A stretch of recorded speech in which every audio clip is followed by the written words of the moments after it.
नमस्ते, मेरा नाम है सुहास और आप देख रहे हैं यूथ क्लैप। दोस्तों, आज हम रिव्यू करने वाले हैं एक ऐसी फिल्म का जो अपने समय की सबसे कंट्रोवर्शियल फिल्मों में से एक थी। फिल्म का नाम है फायर। रिव्यू करेंगे फायर फिल्म का, लेकिन उससे पहले आप सबसे एक रिक्वेस्ट है कि अगर अभी तक आपने इस चैनल को सब्सक्राइब नहीं किया है तो प्लीज इस चैनल को सब्सक्राइब करने के बाद रिंग बेल आइकन को जरूर दबाएं। दोस्तों, कुछ फिल्में, किस्से, कहानी और कविताएं ऐसी होती हैं जो हमारे समाज की कुछ ऐसी समस्याओं और व्यवस्थाओं के बारे में बात करती हैं जिन्हें लेकर हमारे समाज में या लोगों के बीच कई तरह की भ्रांतियां होती हैं, कई तरह की मिसअंडरस्टैंडिंग्स होती हैं। और जब लोग इन भ्रांतियों को लेकर, इन मिसकंसेप्शंस को लेकर बात नहीं कर पाते या फिर अपनी बात कहते हुए हिचकिचाते हैं, तब माध्यम बनती है अपनी बातों को कहने का फिल्में, किस्से, कहानी और कविताएं। और दोस्तों, ऐसी ही एक फिल्म है फायर जो समलैंगिकता यानी होमोसेक्सुअलिटी के बारे में बात करती है। इस फिल्म को डायरेक्ट किया था दीपा मेहता ने और इस फिल्म में हमें मुख्य भूमिकाओं में नजर आते हैं कुलभूषण खरबंदा, जाफिर जाफरी, शबाना आजमी और नंदिता दास। दोस्तों, बात करेंगे इस फिल्म से जुड़ी कंट्रोवर्सी के बारे में और बात करेंगे इस फिल्म के बारे में, लेकिन आइए उससे पहले जान लेते हैं इस फिल्म की कहानी के बारे में। दोस्तों, इस फिल्म की कहानी दो मैरिड कपल्स की जिंदगी के आसपास घूमती है, जिनमें से एक है अशोक और उनकी पत्नी राधा और दूसरे हैं जतिन और उनकी पत्नी सीता। तो इस तरह अशोक और जतिन आपस में भाई हैं और राधा और सीता का आपस में जेठानी और देवरानी का रिश्ता है। सभी लोग जॉइंट फैमिली में रहते हैं और ये परिवार एक स्टोर चलाता है। इस परिवार में दो और किरदार हैं, जिनमें से एक है बीजी जो परिवार की सबसे बूढ़ी महिला है और दूसरा है मुंडू जो घर का नौकर है। फिल्म की कहानी में हमें देखने के लिए मिलता है कि राधा और अशोक के बीच के रिश्ते में एक अकेलापन और खालीपन है। इसकी दो वजह हैं। पहली तो राधा का मां ना बन पाना और दूसरा है अशोक का ये मानना कि बच्चे पालना लेडीज के लिए फुल टाइम जॉब जैसा होता है, क्योंकि बच्चे भगवान का दिया एक गिफ्ट होते हैं और बच्चों को ज्यादा ध्यान और देखरेख की जरूरत होती है। वहीं दूसरी तरफ जतिन और सीता की शादीशुदा जिंदगी में भी कुछ अच्छा नहीं चल रहा है, क्योंकि जतिन किसी और लड़की से न सिर्फ प्यार करता है बल्कि सीता से शादी के बाद भी जतिन का अपनी गर्लफ्रेंड से रिश्ता शादी के बाद भी कायम रहता है।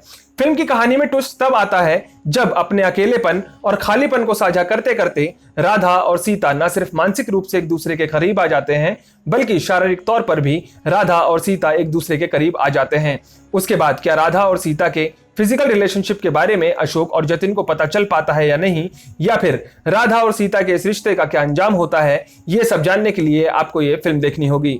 दोस्तों, इस फिल्म की कहानी को दीपा मेहता ने लिखा था और अगर इस फिल्म के सब्जेक्ट के बारे में बात की जाए तो ये फिल्म दो औरतों के बीच समलैंगिक रिश्तों के बारे में तो बात करती ही है। इसके अलावा इस फिल्म में हमें यह भी देखने के लिए मिलता है कि किस तरह पतियों की उपेक्षा और राधा और सीता के मन का अकेलापन राधा और सीता को एक दूसरे के करीब ले आता है। इसके अलावा दोस्तों, अगर आप देखना चाहते हैं कि 90 के दशक में पॉर्न इंडस्ट्री इंडिया में किस तरह महानगरों में अपने पांव पसार रही थी और बच्चों से लेकर बड़ों तक सभी को अपने प्रभाव में ले रही थी, तो फिल्म के कुछ सीन्स में आप इसे देख सकते हैं। तो दोस्तों, अब तक हमने बात की इस फिल्म की कहानी के बारे में और आइए अब बात कर लेते हैं कि इस फिल्म से जुड़ी कंट्रोवर्सी क्या थी। दोस्तों, पहली बार 6 सितंबर 1996 को इस फिल्म की screening Toronto international film festival में की गई और 13 नवंबर 1998 को पहली बार इस फिल्म को इंडिया में दिखाया गया। और इंडिया में रिलीज हुए अभी इस फिल्म को कुछ ही दिन हुए थे कि 2 दिसंबर 1998 को पहली बार कुछ धार्मिक संगठनों ने इस फिल्म के शो को मुंबई में रुकवाया और 3 दिसंबर 1998 को इस फिल्म के शो को रीगल थिएटर दिल्ली में रुकवाया गया।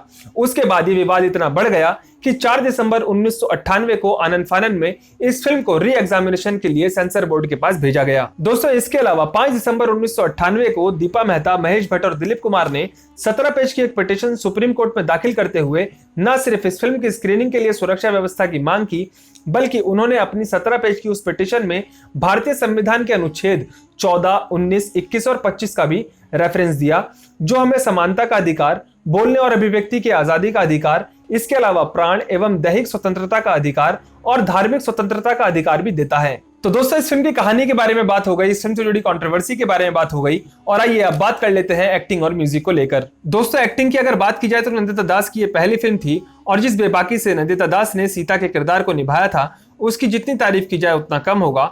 नंदिता दास के अलावा शबाना आजमी की परफॉर्मेंस भी कमाल की थी और शबाना आजमी जी की परफॉर्मेंस इतनी कमाल की थी कि फायर फिल्म के लिए शबाना आजमी को 2 इंटरनेशनल अवार्ड मिले थे, जिसमें से एक था शिकागो इंटरनेशनल फिल्म फेस्टिवल में सिल्वर ह्यूगो अवार्ड जो उन्हें बेस्ट एक्ट्रेस के लिए मिला था और दूसरा अवार्ड था LA आउटफेस्ट में outstanding actress in a feature film award.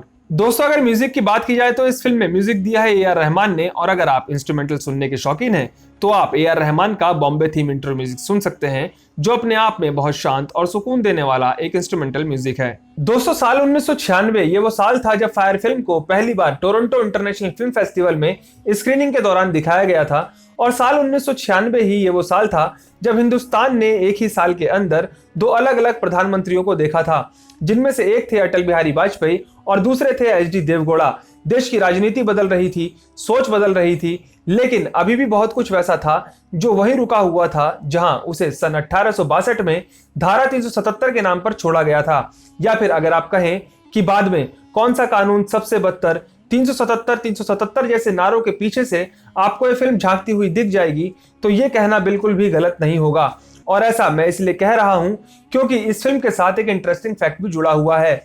दोस्तों, जब फायर फिल्म को पहली बार टोरंटो इंटरनेशनल फिल्म फेस्टिवल में सन 1996 में दिखाया गया, तब तारीख थी 6 सितंबर 1996 और जब 377 पर सुप्रीम कोर्ट का फैसला आया तब तारीख थी 6 सितंबर 2018।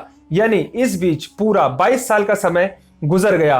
पनिशमेंट से लेकर और जस्टिस तक की इस प्रक्रिया में बहुत कुछ बदला था। खैर, अच्छा सिनेमा देखिए, ये फिल्म देखिए और इस फिल्म को देखने के बाद मुझे कमेंट बॉक्स में जरूर बताइएगा कि आपको ये फिल्म कैसी लगती है या फिर आप इस फिल्म के बारे में क्या राय रखते हैं। दोस्तों, उम्मीद करता हूं कि आपको ये वीडियो अच्छा लगा होगा। अगर आपको ये वीडियो अच्छा लगा हो तो इसे लाइक और शेयर करना बिल्कुल भी ना भूलें। मैं मिलूंगा आपसे अगली ही एक ऐसी दिलचस्प वीडियो के साथ। तब तक के लिए नमस्ते।